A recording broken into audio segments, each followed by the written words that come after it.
You don't have to be in bed with these mixed signals. Because when you're laying in bed with racing thoughts, you're telling your body is, hey, body, I want you to sleep. Hey, brain, don't forget to take care of this. But you're spinning your wheels, not getting anywhere, right?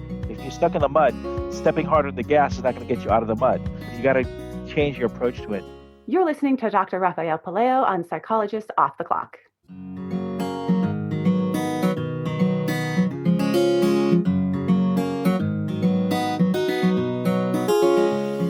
We are 4 clinical psychologists here to bring you cutting-edge and science-based ideas from psychology to help you flourish in your relationships, work, and health. I'm Dr. Debbie Sorensen, practicing in Mile High, Denver, Colorado.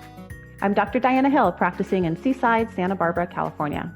From coast to coast, I'm Dr. Yael Schoenbrunn, a Boston-based clinical psychologist and assistant professor at Brown University. And from sunny San Diego, I'm Dr. Jill Stoddard, author of Be Mighty and the Big Book of Act Metaphors.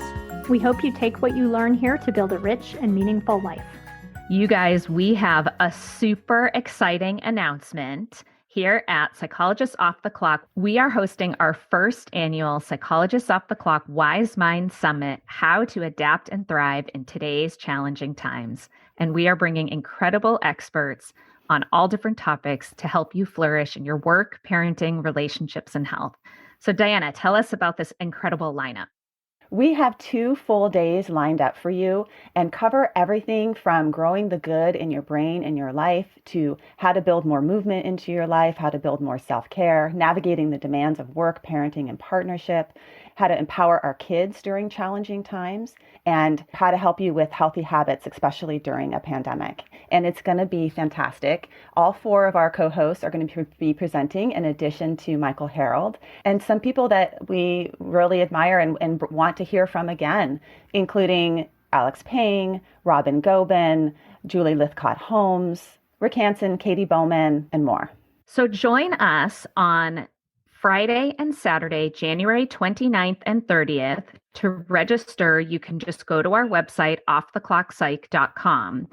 And the best part is, you guys, it is free. So you don't want to miss this amazing summit with these amazing, amazing speakers. I'm thrilled to have Dr. Rafael Pelayo from Stanford on the show today to talk to us all about sleep. And it's something that's on a lot of our minds right now when we're not sleeping.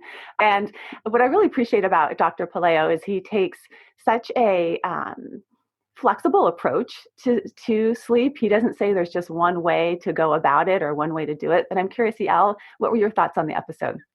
Well, first of all, in my therapy practice, everybody's talking about what a hard time they're having with sleep. And I personally can relate so much to this.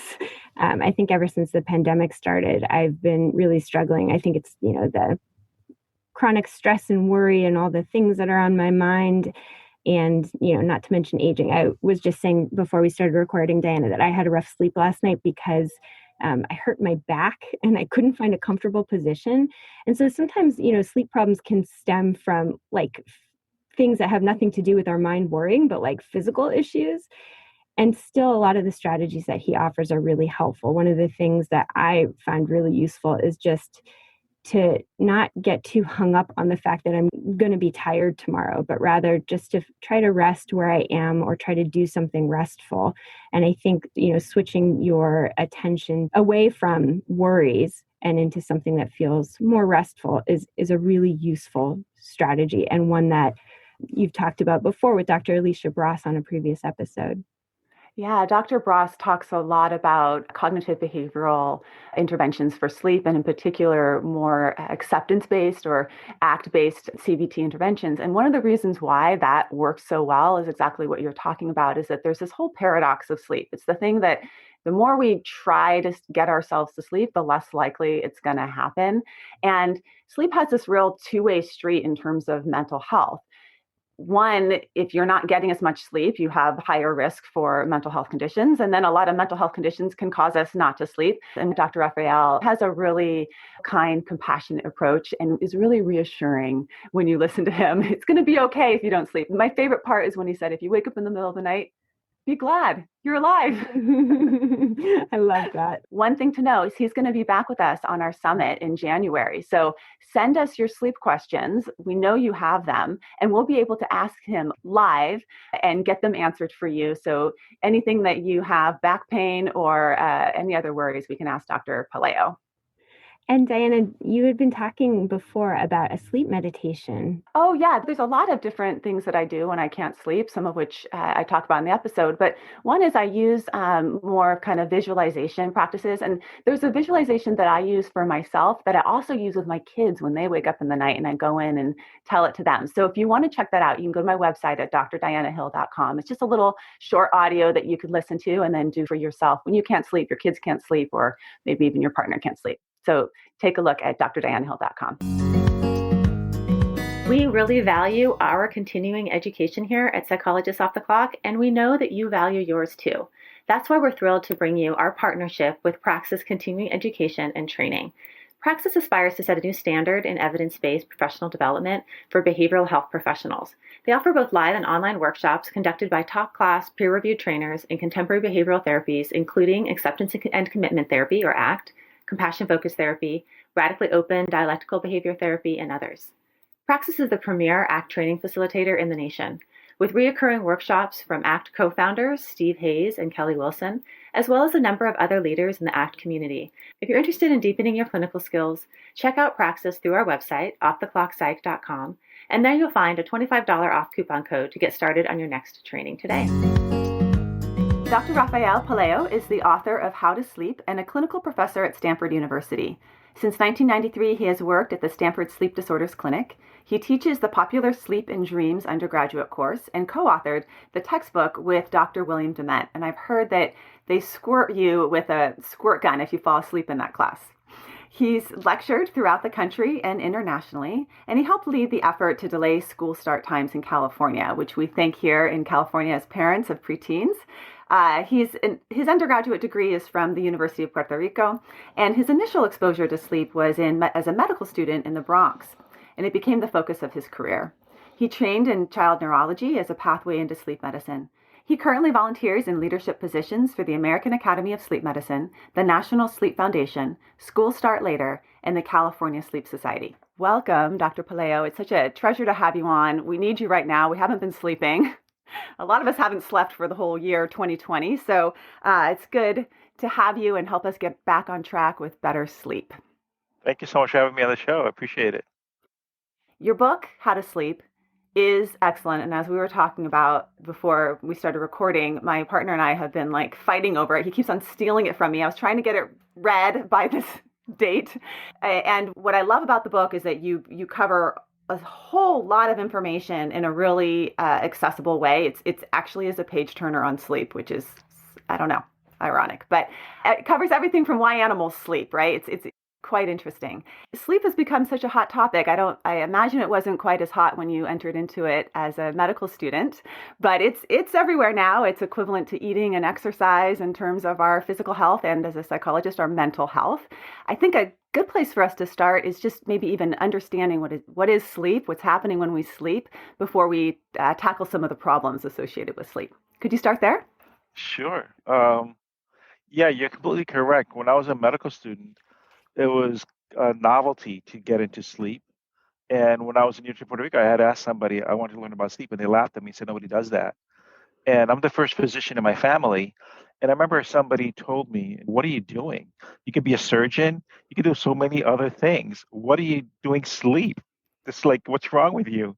And I took out all these student loans and all this debt. And I was just curious about it. And when I started in 1993 at Stanford, there were entire states that didn't have sleep labs. So it was completely wide open. My curiosity about sleep, I think, began, when I was 12 or 13. I had a lucid dream. And I was like, oh my God, I could do whatever I want.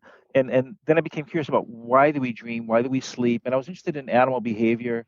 Why do animals sleep? Do animals dream? But I thought it was such an interesting topic to get into, because what was fun about it is that people got better. And we were talking about what is sleep, but it's unusual for people not to improve. So especially something like neurology, where people have such horrible diseases that don't get better easily, sleep just seems the right thing to do. Interesting to think about defining sleep. because we've been doing it longer than we've been eating and longer than we've been exercising. People sleep in utero. Just as a simple working definition of sleep, sleep is a natural physiological restorative process and somehow restores our ability to think and to function. But the question really is, what's it actually restoring? We don't know that, right? We know we feel better. All of us have had the experience of, being so tired that you can't go on, too sleepy. You're studying, you're reading, you're doing something, goes, I can't do it. And then you finally fall asleep. And then magically, it seems, a few hours later, your brain is recharged, it's refreshed. You can now do something you couldn't do before, and you feel good. So it is this wonderful, mysterious physiological process that goes on. And I've come to think of sleep as the ultimate form of self-care. Think about it, right? Because it's what the brain needs, what the brain wants. And it's not just the brain, the entire body sleeps. But it seems to be really a neurological or a part of something the brain really, really has to do, more than anything else. Yeah, so you've written this book, How to Sleep, and in it you go through some of the interesting things that are happening in the different stages of sleep, like during REM sleep, we're working on our memories and emotions, and during slow wave sleep, we may be working on growth hormone. And so can you talk just a little bit about maybe the stages of sleep, what we go through, and then what happens when that sleep gets interrupted? Sure. So initially, people thought sleep was this kind of this passive thing, and poets and writers and philosophers always described sleep as this death-like state. And it wasn't until they started looking at brain waves that they realized that sleep was a very rich active process. And in fact, the sleeping brain may use more glucose when it's sleeping than when it's awake. The brain is not this passive thing. And patients say this all the time. This is, I can't sleep because I can't turn off my brain. I mean, how many times have you heard that? My problem is I can't turn off my brain. I said, well, you're not supposed to turn off your brain. It's not what sleep's about. Sleep, your brain is not turned off at all. It's actually quite active. It's doing busy work. It's maintenance. Things are going on. Once they realized that sleep was this active process, then they caught on to, this is in the early 50s. My friend and mentor, beThe, was doing this, that there seems to be two very different kinds of sleep. That one is when you were dreaming, and the other one when you weren't dreaming, the rapid eye movements. And so they divided sleep into this REM sleep, REM sleep, and non-REM sleep. And the focus then of these early sleep researchers in the 50s was all about Freud and Sigmund Freud coming in. And remember that Sigmund Freud wrote The Interpretation of Dreams and was published in 1899. That's a long time ago. And the human EEG was not developed until 1924. So it was 25 years later that they could actually measure brainwaves. And then 25 years later, when they could actually do the study all night and realize that the brain was different at different times of the night. So once they found the REM, they thought, oh, this is linked to dreaming. This is what it's all about. Kind of disrespectfully, beThe called the rest of sleep non-REM sleep, REM and non-REM. That's how we think about it. We have 80% of our night is non-REM, but even that chunk of sleep looks different at different times of the night. So they talked about it being light, intermediate, and deep. So now we use the term of the sleep stages. We enter sleep into stage one. And I think of it like transmissions in a car's gear, how the car gets moving. And stage one is the stage of sleep that often gets ignored because we think, well, you want to get our deep sleep. Delta sleep or slow wave sleep is only about 10% of the night if you're really healthy and fit. And if that was what we needed, we get rid of 90% of our night. About half of it, 60%, is stage two. But the stage one is what often gets ignored. People in stage one think they're awake when in fact they're asleep. It's our lightest level of sleep. And that's something that a lot of your patients and clients will say that I've been lying in bed awake for hours. But if you really talk with them in detail, you realize that they've been drifting in and out of sleep so lightly that they feel like they're awake, but they're actually getting some sleep, but it's not a satisfactory type of sleep. So those are different sleep stages. And I have a question around that because as people have gotten more into sleep, they've also gotten more into trying to figure out what's happening, some of that kind of personal biohacking with, I'm wearing my Aura ring, people have their Whoop, you have your phone that tracks it.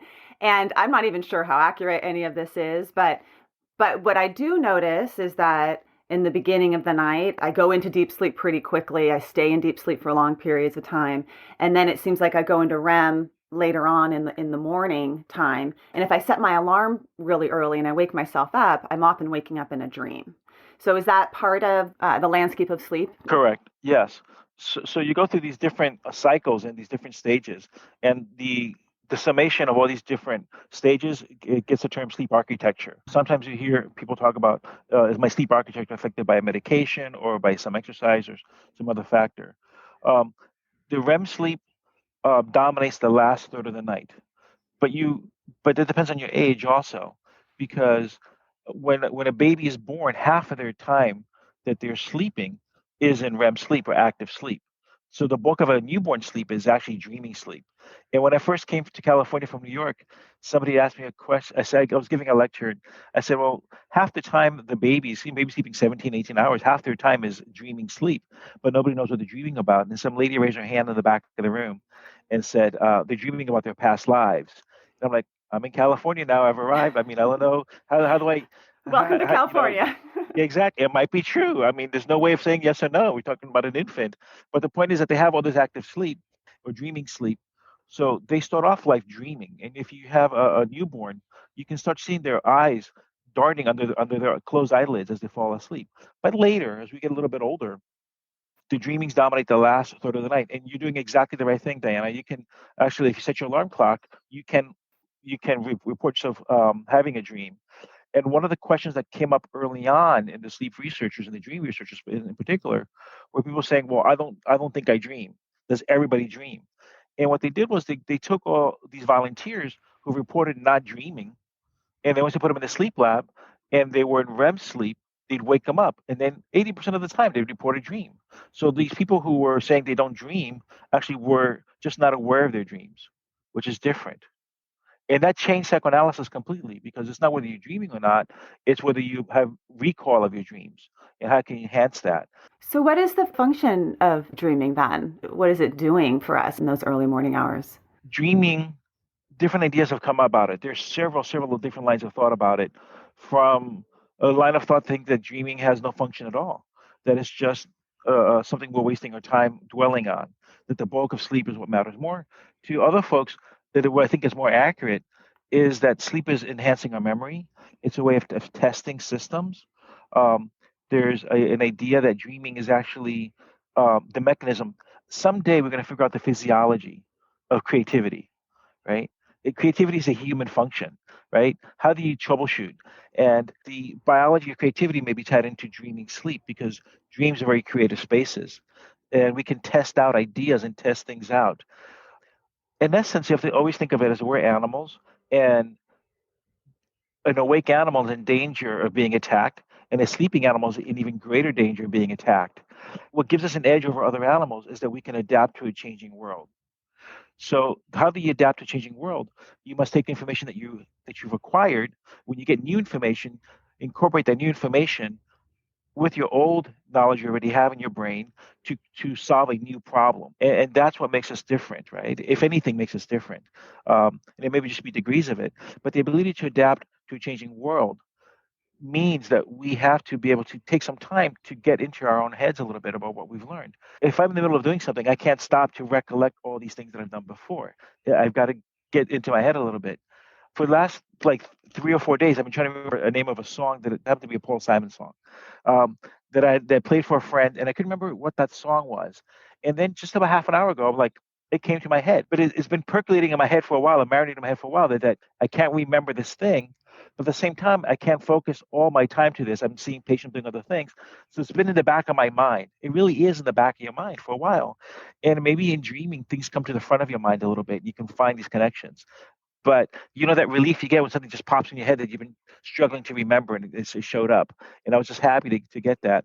So dreaming is going to be tied into this issue of memory, and it's going to be also be tied into this issue of creativity. And I think it's more of a epiphenomenon in some way. Like somebody says, well, um, if a biologist were to ask you, and I mentioned this in the book, if somebody were to ask you, does singing have a function, right? Does singing have a function? A biologist would say, well, you don't, probably not, because you can live your life and never sing, right? Right? You don't have to sing. And a lot of people say they don't sing. But if you ask an anthropologist or somebody who's a sociologist, singers are among the most valued people in our society. So from the biological point of view, what we really need to do is exchange air, right? We need to exchange carbon dioxide for oxygen. But from that need to exchange air, is the ability to control our breathing, which leads us to communicate, lets us to sing. And if you see a newborn baby, they're singing before they're talking, right? There's a very sing-songy quality to what they're doing. So certainly singing is important, and it's more perhaps an epiphenomenon that gives us an advantage to communicate to the people. And there's no doubt that dreaming has been of value to our society. It inspires people. We talk about a leader having a great vision. That's so quite, where is that coming from? This comes directly from dreaming. And every single religion you can think of is written about dreams and their sacred texts. So it's very influential to our lives. But some people would argue that it has no function at all. In fact, a lot of our patients' clients are using antidepressants, and they suppress the ability to dream. So I think dreaming definitely has functions to it, but you can get by with doing it less. But life is better when you can recall your dreams, I think. And even speaking of California, and you do have a whole section about lucid dreaming in your book, where if you want to go in there and tinker around with your dreams a bit, some ideas around that. One of the things that you just mentioned with the Paul Simon song, which now I need to know, what's the song? If it was stuck in your head. It's just a song called Diamonds on the Soles of Their Feet. Oh, yeah. She's got diamonds on the soles of her shoes. That's an excellent one. But sometimes, we can't get something to pop into our head. And then other times we can't get things out of our head. And oftentimes the times we can't get it out of our head is when we're trying to fall asleep. And that can be such a problem for folks that are trying to go to sleep. It seems like everything rushes in, everything from our lists of to-dos to things that happened months ago that we're ruminating about. Can you talk a little bit about insomnia? Because sleep is this paradoxical thing where it's like, I kind of think of it's like catching a butterfly. The harder you try at it, the further it moves away from you, and you have to just sort of sit back a little bit and let it come to you. But what's happening when we experience insomnia? And I know there's a lot of different pathways, but what do you see in your practice of what's happening with insomnia when we can't sleep? Insomnia is a symptom that becomes a syndrome. And if you think about it, all of us have an occasional bouts of insomnia, right? There are some times you should not be sleeping. So insomnia is simply defined as an interruption of your sleep, or an inability to fall asleep, or an inability to stay asleep to the point that it bothers you the next day, right? Many of our patients, the clients you'll see, will say to you, well, I didn't sleep last night. Like, well, why does it bother you didn't sleep? And then they say, well, it bothers me I didn't sleep because now I don't function well the next day. So even though they're complaining to you about their sleep, what they're really complaining to you about is how it impacts how they feel when they're awake. Because if it didn't bother them, it wouldn't be an issue. If you didn't have to sleep, you could just use that time to do other things. So it's not this not sleeping per se. It's how the person thinks that they're not sleeping is going to affect them the next day. And certainly can affect them the next day. Once you know the misery of knowing that you're not functioning well, that you can't do what you want to do, that you're mired down because you feel you're not functioning as well as you could, and it impacts your entire life, both your professional and personal life, your interaction with your loved ones. And then you say, well, it's because I didn't sleep. That'll bother you. And then the next time that happens, you go, here I go again. And you get to these vicious cycles. It's a horrible thing to have insomnia because people often feel out of control of their sleep. That's something you'll often hear about. Patients will tell you, clients will tell you, if I'm lucky, I'll get 5 hours of sleep, if I'm lucky. And really that implies is that sleep is coming from some outside source. Mm-hmm. And if you're lucky. And also, when people have insomnia, what's really occurring is they become hypervigilant to their sleep because it becomes a problem to be solved. If I don't sleep well, tomorrow's going to be a bad day, and I got to expect what's going to happen tomorrow. And it puts pressure on them. And it's something you have to do every single night. People talk about, when they have people with insomnia talk a certain way that nobody else talks. They're the only people who ever say, I try to go to sleep. Nobody else ever says that. You're not trying to breathe. You just breathe. It's a natural biological process. Sleep will come eventually. But what happens is when people try to sleep, the only way to try to sleep is by keeping yourself awake. And I think there's parallels to breathing, right? You're just breathing naturally because you're not focused on your breathing. You're just doing it. But breathing has voluntary control. You could hold your breath on the water. You could breathe faster if you needed to. You could take deeper breaths. You can laugh, talk, and sing. So you have this voluntary control of breathing. But if you leave it alone, it'll flow by itself. Sleep's the same way. Sleep has this voluntary component to it, but it's only a one-way street. You can voluntarily keep yourself awake. You can't voluntarily put yourself to sleep. If I were to say to you, when I count to 3, stay awake. Okay, stay awake. You have to stay awake. I'll give you a prize. Okay, but if I want you to fall asleep through the second and I'll give you a prize, you won't be able to. Yeah. So you can only voluntarily keep yourself awake. So when people are in bed, and they're thinking about, I have to sleep. You put pressure on yourself to sleep. And once you put pressure on yourself to sleep, your brain's reaction is something is wrong. And if something is wrong, what should I do? Stay awake. Hey, this is Diana here. I want to let you know about an online workshop I have coming up through Yoga Soup. It's called Act Daily with Compassion, and it's going to be held Sunday, December 13th at 10 a.m. Pacific Time. You can learn more at yogasoup.com. The paradox of sleep, as you mentioned, is that we can be attacked at any point while we're sleeping. So we have to have mechanisms built into our brains to keep ourselves awake. How can a mother feed a baby every 2 to 4 hours unless biologically that woman is able to interrupt her sleep, take care of a baby, and go back to sleep? And we all have this ability to interrupt our sleep. It's part of the physiology of sleeping. When we're in immediate danger, somebody yells fire, no matter how sleepy you are, you're going to get up and go. So if you're in immediate danger, you're going to wake up and take care of things. And if you're in a state of serenity, you're going to sleep very nicely, very deeply. But what if you're in chronic stress? Chronic stress, chronic danger is the same thing. So the brain is under the chronic stress situation. What it's going to do is sleep in spurts. But every hour and a half, every 2 hours, it's going to pop awake. And I have met many people, I'm sure you have too, who have really described beautiful lives. Things are going well in their life, except they can't sleep. And that's enough. If you think you're not being able to do something, that'll keep you awake all by itself. Yeah. And the insomnia feeds on itself. We define chronic insomnia as having insomnia for more than 3 months. And, we see people with 15, 20 years of insomnia all the time. Well, it's interesting because the paradox of insomnia is very much the paradox of control. You see the same thing in something like a panic attack. So somebody's starts to feel a little bit anxious, and then they pay more attention to the physiology of what's happening inside their body, and then now they can't breathe, and now they're noticing their heart, which causes the panic to get worse. And just like telling someone not to be anxious causes them to be more anxious, trying to make yourself sleep, you're going to be less likely to sleep. So there's all these cognitive components associated with sleep. We had Dr. Alicia Bross on a while ago to talk about cognitive behavioral therapy for insomnia, CBTI, and she talks about approaching sleep with more of a willingness and stance of acceptance as opposed to control. But then there's a lot of cues that trigger our sleep or prevent us from sleeping, our sleep environments. Everybody's heard about sleep hygiene. But as you write in the book, that's a little outdated. There's some newer information out since the sleep hygiene in the 1970s. What about environments that help support and promote sleep? And what are we doing behaviorally? Screen use, our beds, what are we doing behaviorally is getting in the way of a good night's sleep? I think thinking about sleep and control is a really smart way of thinking about it, because it really is a part of this. Because sleeping in the end is about giving up control. You're saying, I am going to go into the state of vulnerability. And just like you cannot meditate if you feel you're in danger. You just sit in a highway, meditate, in a crowded space, right? It's hard to do that. It's hard to sleep if you think that you're in danger. So you have to give up that control. People sleep better usually around groups. If somebody's around.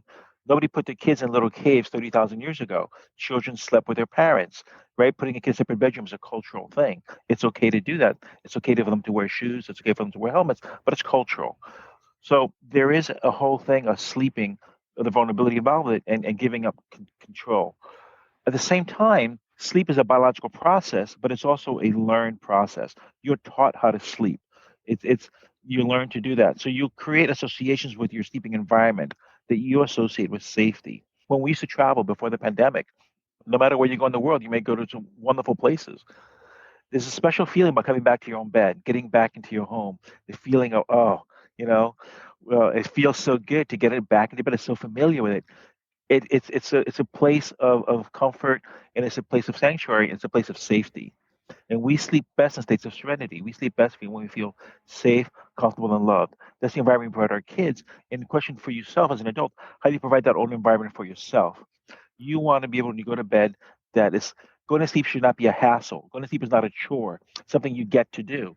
And it's going to help you do better tomorrow, right? Are we sleeping to to be able to function better the next day? Or are we sleeping to escape our world? That's a different perspective.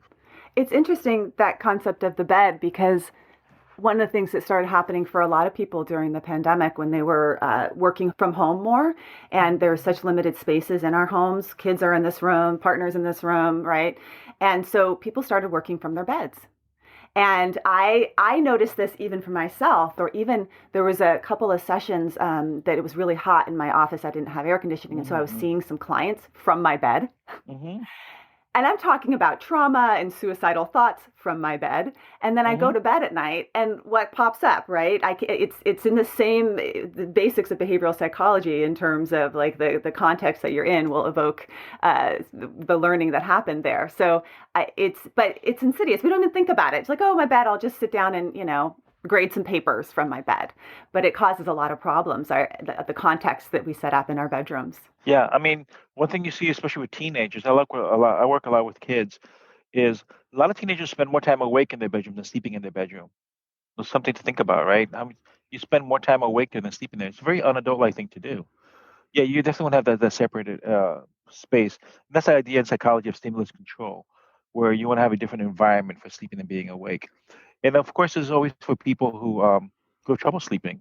Patients often will say things to me like, "I know I'm not supposed to do this, but I do it anyway. I'm not supposed to read in bed," and they kind of have almost this guilt about it, like they come to confession. I'm not supposed to do this, but I do it anyway. And they're like, "It's okay." It's like saying, "Can you have chocolate cake for breakfast?" Well, it's okay to do it if it's a special occasion, you don't have diabetes, but if you do, you shouldn't do that. So we do want to have that separation between your sleeping world and your wake world. But the reason is people get caught up in the sleep hygiene of these exact rules. And I really want people to take a step back and think about the reason behind it is you're trying to realize that sleeping is something you learn to do, that you enjoy. Just because you have a routine does not mean it's pleasant. You may have a routine that's unpleasant, and therefore you dread it. And sleeping is, I got to go through all these steps in order to go to sleep, and I don't like doing it. And they get resentful, they get angry about it. So I think the more thing is start thinking about you get to go to sleep, not that you have to go to sleep. You use that term in your book, orthosomnia, where people are it's like orthorexia. I work with eating disorders, Right. And you get so obsessed about all of your sleep routines. You need your magnesium bath and your blue light glasses and all these things, and then you're lying awake. But can you talk a little bit about screen use? Because that's one of the things where the recommendation is to turn off your screens 2 hours before bed. And the reality is most people that's how they're reading now is on their phone, or for a lot of people, I was talking with a client about it, they're using their phone because it has their sleep sounds on it, or the things that soothe them at night that they turn to. So what should we be doing there, and what is happening with the blue light and our optic nerve? I think we got to stop calling the thing a phone anyway. It's just a handheld computer, Yeah. right? Because most people, especially our teenagers, they don't use their phones for as a phone mostly. You occasionally talk into it, but most of your interactions with it are more as a handheld computer. I have mixed minds about the screens. There is a very cool story in neuroanatomy, how for years when we were students, we were taught that there were all these things called rods and cones, that the photoreceptors in the retina were rods and cones. And then they realized later that there were these special photoreceptors that had been ignored for a long time, which are these intrinsic photoreceptive ganglion cells that simply only seem to have one function, is to know when dawn occurred. So these little tiny neurons in photoreceptors inside our retina that had this one thing, and they happen to respond preferentially to blue light. And that's where the blue light thing comes about. That for us to see in the retina, it's polysynaptic. So there are all these layers of retinal tissue that gets processed for how the vision to work. But there is these one set of neurons, what I just mentioned, that have a single axon, a straight line, a straight shot to the biological clock, which is in the hypothalamus. It's called the suprachiasmatic nucleus. So you have a single line, a straight shot to the clock, and the brain wants to know what time dawn occurred because it's essential for our survival as animals to predict dawn and dusk. And we have to live on a planet where the days shift and go. Right now we're talking and we're going to be gaining an hour of sleep this weekend. And in the spring, we're going to lose an hour. And that's a whole separate conversation. But the fact is that the sun comes and goes. The days get longer, they get shorter. And if we're hunters and gatherers, we need to predict sun up and sun down in order to hunt and gather. So it was essential for our survival to predict sun up and sun down. And many animals are diurnal, nocturnal, and the genes for this have been worked out to the point that was the 2017 Nobel Prize. What happens is the brain is trying to predict dawn and dusk, and it knows that more or less the sun will come up around the same time every day. So circadian means about a day, because if I wake up at 8 o'clock in the morning, And that's the first first light to hit my eyes.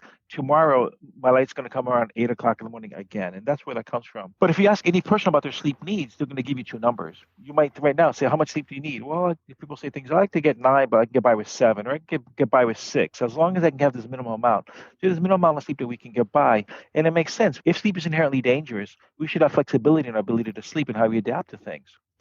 So we have this. All this is built into it. So what happens is when you have light coming into your eyes at night, it tells your brain it's a long summer day or it's a short summer night. So the brain's going to start saying, "Okay, I'm going to stay awake longer," and the signal to our brain that night is coming. Your clients are familiar with it. Is this the pineal gland secreting melatonin? Melatonin tells your brain night's approaching. People think, "Oh, melatonin makes us sleepy." Well, not really. It doesn't really make you sleepy. It just tells your brain that night's approaching. And nocturnal animals like rodents have elevated melatonin in their brains at night. It means to them, nighttime is coming, get busy. So melatonin can be signaled to get active or to go to sleep. It simply signals that night is approaching. But the melatonin secretion is interfered with by light. It's blocked. So when you have a lot of bright light, you can have somebody who's eating pounds of melatonin, but you have light pouring into your eyes. It's not going to really work because the melatonin is not supposed to be active coming in when light's coming to your eyes. So that's why we know that light plays a role in our circadian rhythms. And the most drastic example of this is people who are blind, who don't have any light perception. Some people have different degrees of blindness. People who are blind have very messed up sleep cycles, and there's medication that they can get for that, and the ways of training them. So we know the light plays a role in this. Having said all that, it's not just the light because that's not. It's an influencer, but what matters more is not the light, but the content that you're acquiring, the information you're getting. So if you want to really upset a teenager, take away their phone, right? Because they get really mad, and if I make somebody mad, you're not going to fall asleep, right? Because if you anger somebody, anger will keep you awake more than light, I think. So it's more of an issue of them. Do they want to give it up? I saw an old TV show, the Tonight Show, 1975 episode, because Dr. Dement, who we mentioned earlier, was a guest on the Johnny Carson show, and I was watching this clip of Johnny Carson in 1975, and he says to Dr. Dement, "Parents are mad at me because they say the kids stay awake watching my show." Now, there was no internet back then. There was no cell phones back then, but people were still watching TV. Was it the light? Was it the content? Was it just the chance to stay awake a little bit? It's always easier to stay awake than to fall asleep. So you'll always will stay awake a little bit longer. If you are looking to fall asleep faster, yes, you want to keep your lights down to some degree. But at the same time, it can't be this idea that you must block out all light, because what they've done with the cell phones and the apps is they put in these blue light filters. They're like, okay, this makes biological sense. You've gotten rid of this blue light. But they've not really been shown to make a huge difference in whether you're able to sleep or not. So I come to think about adding these blue light blockers as kind of putting a filter on a cigarette. Yeah, it may filter some things out, but you're still getting nicotine. You still have this whole psychology of smoking that goes on with it. So that it's the content that you're engaging with that matters just as much, and in part of also it sounds like your brain in a wind down kind of position or a winding up. Are you reading things that activate your threat system, make you feel unsafe, the news, things like that? And I loved in your book about, and this is something that Dr. Bross also talked about, of what to do when you wake up in the night, because a lot of times what we do is we wake up and phone's right there, we turn to our phone and we scroll through, and that just activates our brain again. But Dr. Bross and you talk about creating a space to go to where you have something kind of boring to do. She said, go color or knit, and you said, read your appliance manual. Yeah, go read the refrigerator warranty. Right. So what should we do when we wake up in the night? First thing is you should be glad you woke up. We're alive. Yeah. I mean, we live in California. Is tomorrow guaranteed to any one of us? Right? It's out of your control, but there could be an earthquake. Not to be morbid, but the point is, you shouldn't be upset that you woke up. It's an amazing thing that we go through these cycles and wake up. So waking up is not the problem. Biologically, all humans wake up about every hour and a half. This is not that you woke up. This is, can you go back to sleep? That's a separate issue. But don't get mad that you woke up. That's your biology. You're supposed to wake up. You have to get up, go check on things. All humans open their eyes throughout the night and check out their environment about 10 times an hour. We have a little burst of brainwaves that lasts about 3 seconds where we're checking our environment out. We're always checking out our surroundings because sleeping and we're vulnerable. So we go through these up and down cycles. And they've actually done this with pre-industrial tribes where they put activity monitors on them. And they see that in a tribe of people, somebody's always awake throughout the night. They may go to bed around the same time, get up around the same time, but they're cycling on and off. And there may be some value to a grandmother, a menopausal grandmother, who has, when women go through menopause, it's even so choppy. Well, they contribute to the tribe also because their fragmentation of their sleep is watching out. And when children, teenagers go through puberty, they have a natural biological shifting to go to bed later. But that's counted by all of us. I'm in my 50s. People over age 50 have a harder time going to staying up at night. We tend to go to bed earlier, and it gradually builds. So we're all protective of this. Can you repeat your question? Because I know I digressed a little bit on that, or I digressed a lot. What we should do if we do wake up in the night We'll wake and up we and can't thank you, sleep, thank we can't fall back asleep. Okay, so first off, don't be upset. Then we decide, okay, what woke you up? If you woke up for a valid reason, right? Then go take care of that. I just realized I forgot to lock my front door. Go lock the front door. But if you find you're waking up and your mind is thinking, usually people when they wake up and can't go back to sleep, it's unresolved things in the back of their mind. It's unfinished stuff. Because what happens is a lot of people, on any given day, you have 10 things to do, and you got 8 of them done. You had a great day. But the 2 that you forgot, you're going to remember laying in bed because that's when you're alone with your thoughts. But if instead of thinking about those 2 things that you didn't do, you're reading until the last second, you're on your tablet or whatever, and then you crash, you fall asleep. These 2 things did not get done. So after you get a minimum amount of sleep, 3, 4, 5 hours, 5 hours seems to be a magic number. After 5 hours, you're going to pop awake and go, hey, I didn't take care of this, I didn't take care of that. Or what about this? So you could go try to take care of those things, but there's a lot of things that are out of our control. And if it's out of your control, there's no point in dwelling on it now. It says, okay, I'll deal with it tomorrow. So if you're laying in bed, you pop awake, don't get upset. Don't look at the clock because it doesn't really matter what time is it. It's nighttime. That's what time it is. You don't need to know it's 3:08. Patients will classically, I got up at 3:18, 2:28. It doesn't matter. Just I love that. Up. It's nighttime. Doesn't matter what time it is if you're wondering. Yeah, it's nighttime. Right. Yeah, it's nighttime. Just turn the clock around. Because what happens is people think of like, I woke up and that was a problem to be fixed. Oh, should I take my pill or not take my pill? I left half the pill by the bedside. Can I take it now? Should I go do this? Should I take that? And now the natural biological awakenings become problems to be solved, and you're going to spin your wheels. So if you lay in bed for a few minutes and you find, hey, just realize that sleep will always come. Just wait, it's going to come. If you find yourself getting edgy, getting restless, like, this is happening every night to you, leave, but do something that's not productive. Because when people think, I'm wasting my time, you want to go do something. But if you do something that's productive, you're rewarding your insomnia. I've had patients who leave the dishes out. Says, well, I'm going to wake up at 3 o'clock in the morning. I might as well do my dishes then.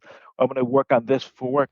If it's something that you need to do, then go ahead and do it because it's important. During the pandemic, when we were homeschooling, and my colleague and I, Debbie, were writing a book together, really bad time to be writing a book and being a parent and having a practice. I would wake up in the night and I'd have these deadlines and this is such a confession, as you said, I would go and I'd work on the book in the middle of the night for a couple hours. And then I'd feel this relief of okay, I actually got something done because it was the only quiet time in my day to be able to I actually got some really good writing in.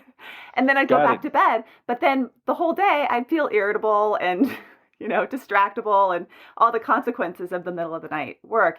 But you're right. It's so reinforcing. If you're productive during that insomnia time, it just continued the cycle of insomnia for me.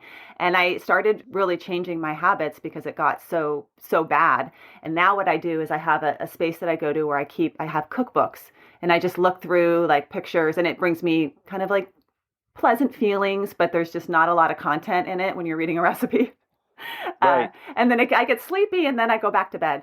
And another thing that I tried of yours that actually has been awesome, which is doing a journal and I call it my day is done journal because I think you use some kind of languaging in that. Yeah, that's exactly what I say. My day is done. My day is done. Say it and believe it. Yeah, say it and believe it. And then I write down all the things that might come up for me in the middle of the night, the unfinished projects, but also what I'm going to get at the grocery store tomorrow, anything that I'll ruminate on. And then at the end, I just put it in the journal. I write, the day is done and I close it. It's sort of like how at the end of the day in our house we say kitchen closed. No more snacks, kids. Mom's not cleaning it up again. Kitchen closed. But I like that because it's not that I'm actually ever going to finish all these things, but I have them down so that my mind won't have to remind me of them as I'm falling asleep or in the middle of the night. It's been a game changer for me. I really appreciate that idea from you. Thank you. Thank you. Well, I learned that from other people too. I mean, just sharing information that we've all learned from our colleagues and friends over the years. When you write that down in the evening, people say, well, can I just do it in the middle of the day or something? Goes, no, I want it to be your day's over. It gives you the closure. Yeah. It's kind of you tucking yourself in. Yeah. And when you do that, you don't just jump into bed. Do something you enjoy. You know, you reward yourself. I mean, my day's done. You warm baths, whatever you want to do that say my day's done. But the next thing is in the morning when you wake up, well, first of all, during the night, if you remember something, you pop out, it goes, no, the important stuff already got written down. It's taken care of. I don't have to go down again. Right. But in the morning, when you look at the things you wrote, if you look at them again, it goes, your day's organized. It's all there, right? Yeah. And problems always seem larger to us in the evening, in the morning. Like, oh, I was so worried about this thing. It wasn't as bad as I thought. But by doing this on a regular basis, that seems to be consistently what patients tell me is the best thing to get rid of the racing thoughts in the middle of the night is have these things written down beforehand, because that way you don't have to be in bed with these mixed signals. Because when you're laying in bed with racing thoughts, you're telling your body is, hey, body, I want you to sleep. Hey, brain, don't forget to take care of this. And you're spinning your wheels, not getting anywhere, right? If you're stuck in the mud, stepping harder on the gas is not going to get you out of the mud. You got to change your approach to it. And that's what's happening with that. And people hate that wasted time that they spend in bed. It really, really angers them. So I'm glad that this technique's working for you. Yeah. It is effective. We've had a number of guests on the show that we've been inspired by and that are offering you, our listeners, discounts on their programs. If you go to our website, offtheclockpsych.com, you'll be able to find coupon codes for the programs of Dr. Judson Brewer, Dr. Rick Hansen, and Jen Lumenlund. So go check it out at offtheclockpsych.com and start learning today. So I wish I had you years ago when my kids were little and they weren't sleeping. And I'd love to talk with you about kids sleep, because that's the number one thing. When I sent out a little message to my co-hosts and I said, what should I talk to them about? And they were like, kids sleep, get my kids to sleep. So what are some tips? And I know it's complex. There's different perspectives. Children are born sleeping randomly. The rhythms imposed on them by you. So let's make believe that you're a family that you were sleeping at daytime and worked at night. You would have a child adapt to your schedule. The baby is born with a plasticity to their sleep patterns that you impose on them as you go along. Just like you do with food. You can eat randomly, you can sleep randomly, but then you don't get into any kind of rhythm. And you need to have rhythms because we're hunters and gatherers again, right? How can you and I agree today to meet at a certain time for this podcast unless we could predict time to a certain degree? It's essential for us to be organized as a society to be able to do things at a certain time. So what I really want to do is I take a step back and I says, let's not ask what the child wants. Let's ask what the family wants. I think about how the entire family sleeps. Because I work with kids and adults. And then once we see what schedule the parents want, then I'll say, okay, what is your child's incentive to follow this pattern? If a kid's coming in at night to talk to you, what's your incentive to do that? And sometimes I flip it around a little bit. Like say you have a 3 or 4 year old, and it's wonderful to talk with them because kids have this magical way of thinking. A 3 or 4 year old says, well, I wake up at night, I go to my parents' room. And they usually only pick one parent, by the way. There's obviously all kinds of families, right? So I'm just generalizing a 2-parent household, but there's all kinds of situations. But you'll see they only go to one side of the bed because they know that's where the parent that will be responsive to them. And I say, how come the child doesn't go to the other parent? It goes, oh, that he or she ignores them. Okay, well, there's the issue, right? But what I find has been illuminating to me is, so the kid comes into the parent's room, says, mommy, I can't sleep, daddy, I can't sleep, whatever, I need help. And the parent puts him in the room and walks him back. And the parent is tired about this. And then I ask a child, especially if it's somebody who's like at least 3 years old, you can talk with them. I said, do you know that your mom, your dad, the person who's with you, they wake up at night too sometimes? They do. They don't realize that, right? It's hard for a child to understand what the parents are like when they're not around them, right? So I said, your parents, your mom, your dad, they wake up at night also at night. When they wake up at night, do they go to your room and wake you up to let you know that they're awake? They go, no. Why not? Because it's rude. Kids learn politeness, right? It's one of the things you teach them. It's polite to say please. It'd be rude for your parents to wake you up just because they can't sleep at night, right? And ask your dad, why are you letting your parents know that you're awake at night? And you say, ask your mom, ask your dad, whoever's bringing the child to the visit, is it okay for you to tell them in the morning? Do you need to tell them right then and there in the dark, or can you let them know in the morning? And they say, and your parents goes, Mommy, it's okay if I tell you in the morning that I woke up? It goes, yeah, tell me in the morning. I'd rather you do that, right? Do it that way. Because Yeah. the kids sometimes feel really guilty about it too, because they know that they're having trouble sleeping and they know they irritate their parents, but they're scared.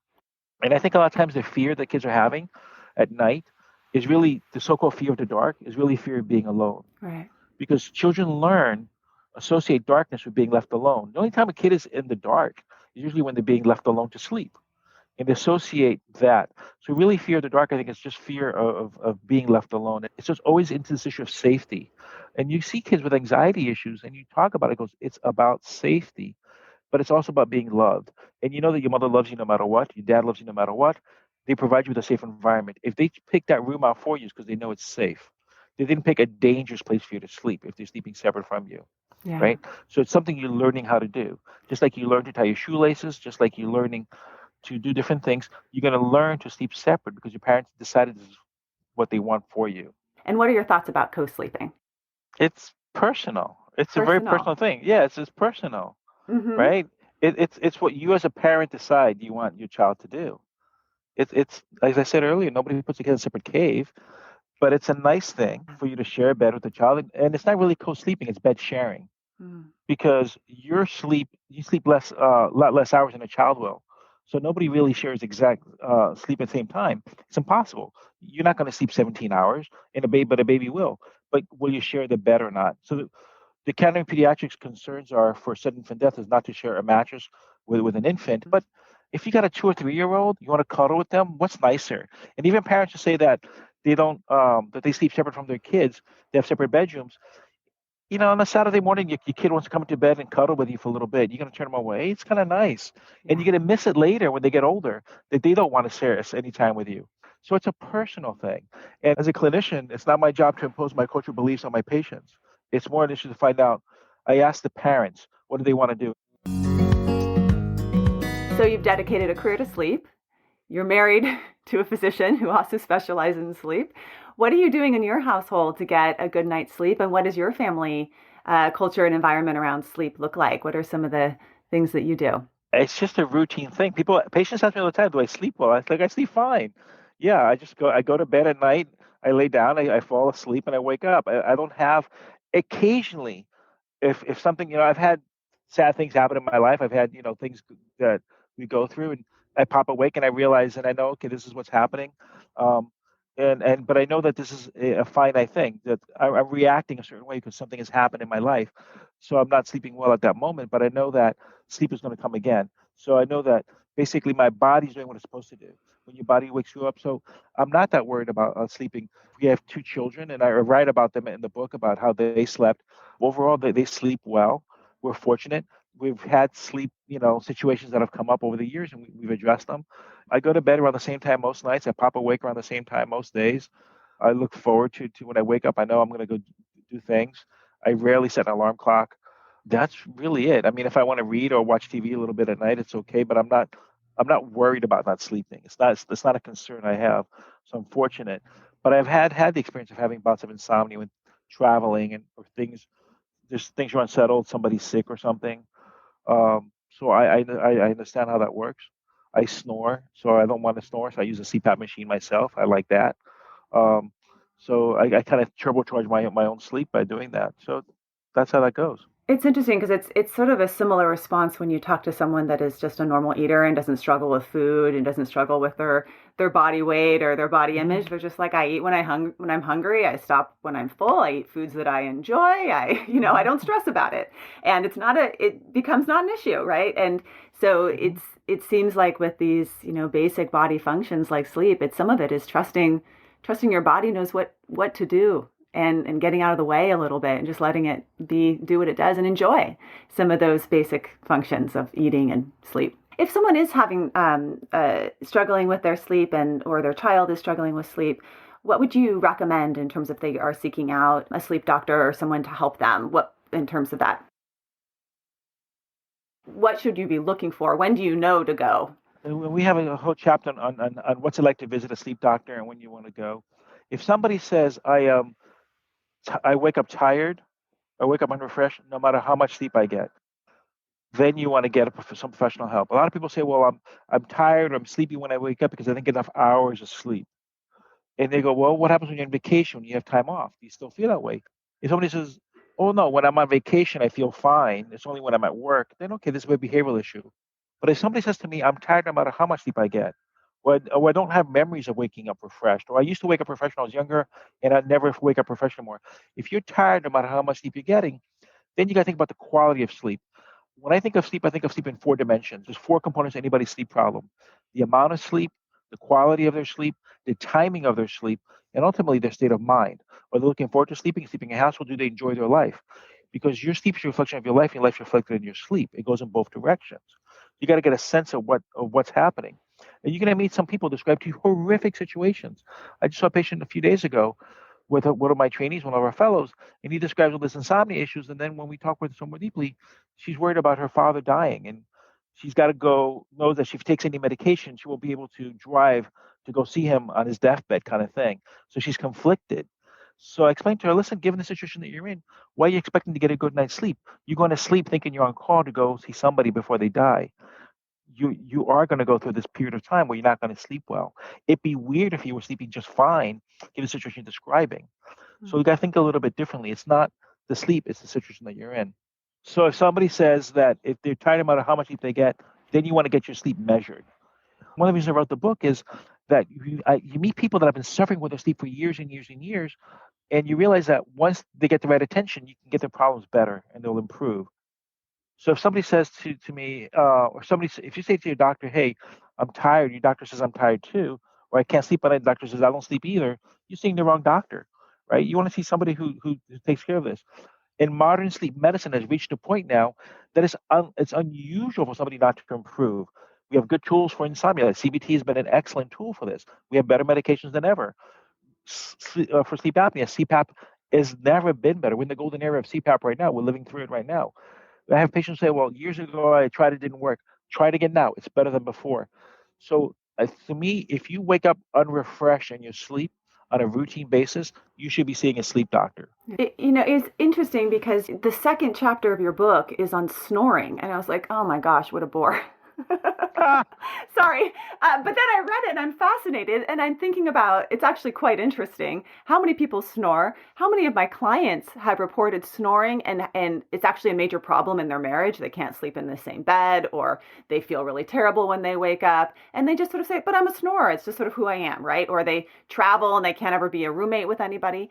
But I was fascinated to find out how much snoring is actually a physiological problem that really we need to be serious about addressing and recommend you go see a doctor if you're snoring. It's a big deal. Yeah, nobody should ever snore, especially not a child, but certainly nobody should ever snore. Yeah. Snoring, right now, you and I are talking with each other, but we're not snoring, right? Breathing is silent, Yeah. right?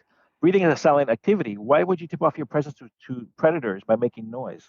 And I've had patients tell me things, well, snoring scares away the wild animals because they know you're there. It goes, no, it's not. It's a dinner bell, right? There's no snoring in the wild, really. So snoring always implies some degree of airflow obstruction. And the snoring by itself can be disruptive to your bed partner. It's unpleasant. When we talk about couples, you have to be not only compatible when you're awake, you have to be sleep compatible, right? If nobody wants to sleep next to a snoring person, it's unpleasant. And it gets louder and gets worse over time. Yeah, you're punching your partner all night long. Roll over. Yeah, somebody asked me that the other day. When am I allowed to punch my bed partner? I'm like, never. Once you ask your bed partner if they want to be reminded to turn on their side, because sleeping is worse on your back. To have this conversation up front. Why do it in the middle of the night when people are going to be upset that they've been woken up? But you should never ever snore. It's always a sign of some degree of airflow obstruction. It could be allergies, it could be a broken nose, it could be sleep apnea. And sleep research became sleep medicine because we needed to explain why people die in their sleep. And this whole idea of people dying of natural causes, people dying peacefully in their sleep. Maybe, but maybe they probably could have been choking in their sleep. When you're dreaming, REM sleep is, for a lot of us, when we have our peak heart rate. If you have a sedentary lifestyle, the biggest workout your heart gets is simply dreaming. And heart attacks cluster around the same time that dreaming occurs. And a lot of our referrals these days are coming from cardiologists because they're seeing the patients with atrial fibrillation, uncontrolled hypertension actually have sleep apnea specifically that's not been addressed. And the good news, the wonderful news, is if you address the sleep apnea, the cardiac effects improve. So we know it's a good thing to do it. It should make sense to you that it's good to breathe and sleep at the same time. And when people sleep apnea, simply have trouble doing both at the same time. And the brain says, I'd rather sleep than breathe. Think about it. It's so crucial to sleep. The brain says, I'd rather sleep than breathe. And that's what happens there. Wow. So it's a fixable thing. We should never ever be snoring. Yeah.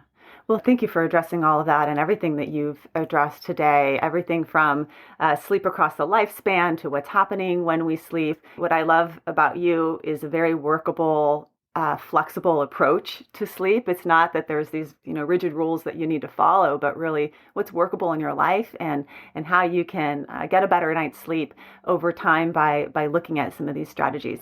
You're going to be joining us again in January with our Wise Mind Summit with Psychologists Off the Clock, and listeners will get a chance to send in questions to us so that we can offer them to you to answer more questions on sleep. So we can't wait to see you again. It's been a delight to have you on the show, and go out and get How to Sleep, which is coming out December. What's the date of? December 8th, I think, is the release date. 8th. Okay, so it'll be out by the time we release this episode, which will be the second week of December. So that's wonderful. Go and find it at your local bookstore, and hopefully you will get a better night's sleep, everybody, after reading this book. Thank you so much, Dr. Pelayo. Thank you so much. Thank you. Bye-bye. Thank you for listening to Psychologists Off the Clock. If you enjoy our podcast, you can help us out by leaving a review or contributing on Patreon. You can find us wherever you get your podcasts, and you can connect with us on Facebook, Twitter, and Instagram. We'd like to thank our strategic consultant, Michael Harold, and our interns, Katie Rothfelder and Melissa Miller. This podcast is for informational and entertainment purposes only and is not meant to be a substitute for mental health treatment. If you're having a mental health emergency, dial 911. If you're looking for mental health treatment, please visit the resources page of our webpage, offtheclockpsych.com.